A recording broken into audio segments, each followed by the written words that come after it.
এক ব্যক্তি এক মহিলার কবরের পাশ দিয়ে হেঁটে যাওয়ার সময় একটি আওয়াজ শুনতে পেল, আমাকে কবর থেকে বের করো, আমি জীবিত। এরপর এলাকাবাসীকে নিয়ে ওই মহিলাকে কবর থেকে বের করা হলো। তখন তারা দেখলো মহিলার মাথায় শুধু হাড্ডি, ঠোঁট কাটা এবং হাত পায়ের নখ তুলে নেওয়া হয়েছে।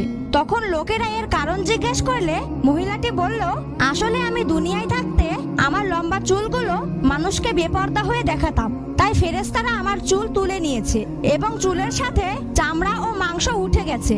আর আমি ঠোঁটে লিপস্টিক লাগিয়ে মানুষকে সৌন্দর্য দেখাতাম, এই কারণে ফেরেশতারা আমার ঠোঁট কেটে নিয়েছে। আবার আমি হাত পায়ের নখে নেল পালিশ লাগাতাম, সেই জন্য ফেরেশতারা আমার নখ কেটে নিয়েছে।